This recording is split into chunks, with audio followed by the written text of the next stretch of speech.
সেই আড়ি পাতা যন্ত্র পেগাসাস স্পাইওয়ার সেই ইসরায়েল থেকে তারা খরিদ করেছিল এই হাসিনা সরকার। সারা পৃথিবীতে সবচাইতে নির্যাতিত, নিগৃহীত, নিপীড়িত, গণহত্যার শিকার প্রধানতম প্যালেস্টাইনিয়ানরা, ফিলিস্তিনের ভাই বোনেরা।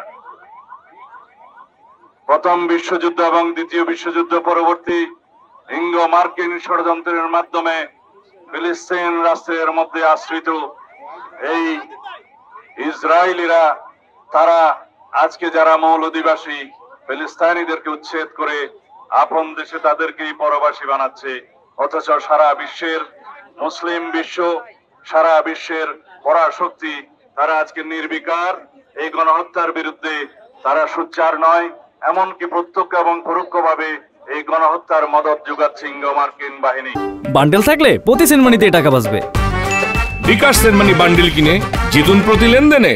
আমরা তার তীব্র নিন্দা এবং ক্ষোভ জানাই এবং সারা পৃথিবীতে মুসলিম বিশ্বের যারা মোড়ল তাদের প্রতি আহ্বান জানাই, আপনারা সারা পৃথিবীতে নির্যাতিত মুসলিমদের পক্ষে আপনাদের কণ্ঠ উচ্চকিত করবেন।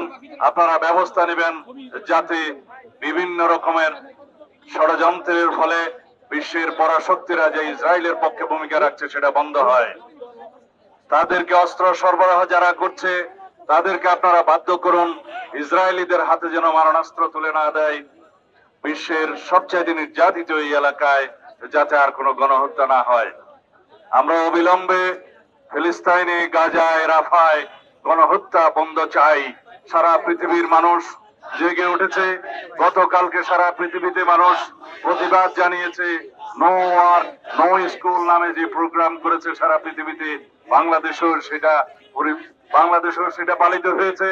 আমরা সবাই অংশগ্রহণ করেছি। আজকে বাংলাদেশের ছাত্র সমাজের সবচাইতে প্রগতিশীল এবং ঐতিহ্যবাহী ছাত্র সংগঠন বাংলাদেশ জাতীয়তাবাদী ছাত্র দল কর্তৃক সারা দেশের শিক্ষা প্রতিষ্ঠানে যে প্রতিবাদ কর্মসূচি ইসরায়েলি গণহত্যার বিরুদ্ধে, বর্বর আগ্রাসনের বিরুদ্ধে আহ্বান করা হয়েছে, তার সফলতা কামনা করি এবং যারা অংশগ্রহণ করেছেন তাদেরকে ধন্যবাদ এবং কৃতজ্ঞতা জানাই। আপনারা জানেন বাংলাদেশের বিগত ফ্যাসিবাদী সরকার আওয়ামী লীগ পরোক্ষভাবে ইসরায়েলকে স্বীকৃতি দিয়েছিল। কিভাবে? তারা বাংলাদেশের পাসপোর্টে ইসরায়েল ব্যতীত সকল রাষ্ট্রে গমনের যে নির্দেশনা ছিল সেখান থেকে ইসরায়েল শব্দটি রিমুভ করে দিয়েছিলেন, প্রত্যাহার করে নিয়েছিলেন। তার মানে দাঁড়ায় তারা ইসরায়েলকে স্বীকৃতি দিয়েছিল। অথচ তারা বাংলাদেশের মুসলমানদের পক্ষে, সারা পৃথিবীর মুসলমানদের পক্ষে মায়া কান্নাও কান্ত। বাংলাদেশের বিরোধী রাজনৈতিক দলীয় রাজনৈতিক কর্মী এবং যারা ফ্যাসিবাদের বিরুদ্ধে আন্দোলন করেছে সকল গণতান্ত্রিক শক্তি, সামাজিক শক্তি সহ দেশের আপামর জনসাধারণের বিরুদ্ধে আড়ি পাতা যন্ত্রের মাধ্যমে যে নির্যাতনের তারা সূচনা করেছিলেন, সেই আড়ি পাতা যন্ত্র পেগাসাস স্পাইওয়ার সেই ইসরায়েল থেকে তারা খরিদ করেছিল এই হাসিনা সরকার।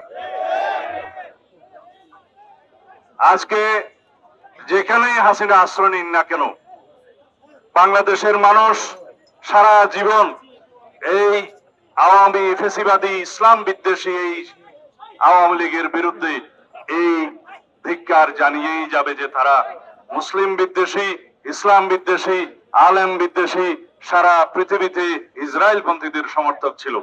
পত্রিকান্তরে যে পরিসংখ্যান পেয়েছি, 50 থেকে 60,000-এরও বেশি ফিলিস্তিনবাসী নারী, শিশু সহ যারা হত্যাযজ্ঞের শিকার হয়েছে, প্রকৃতপক্ষে সেই পরিসংখ্যান আরো অনেক বেশি।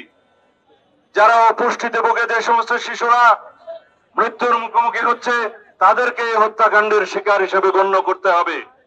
যে সমস্ত বৃদ্ধরা খাদ্যের অভাবে, বিভিন্ন চিকিৎসার অভাবে যারা মৃত্যুবরণ করছে, তারাও এই গণহত্যার শিকার। সেই হিসাবে লক্ষ লক্ষ ফিলিস্তিনি ভাই বোনেরা এই বর্বর আগ্রাসন এবং গণহত্যার শিকার হয়েছে। সারা পৃথিবীতে আজকে কণ্ঠ উচ্চারিত হচ্ছে ইসরায়েলের বিরুদ্ধে এবং মার্কিন ষড়যন্ত্রের বিরুদ্ধে, যে ইসরায়েলিকে যারা মদত দিচ্ছে তাদেরকে সমস্ত মদত বন্ধ করতে হবে এবং ইসরায়েলের সমস্ত পণ্য আমরা বর্জন করব। তার মানে এই না যে আমরা কোনো ব্যবসায়িক প্রতিষ্ঠানে হামলা করব।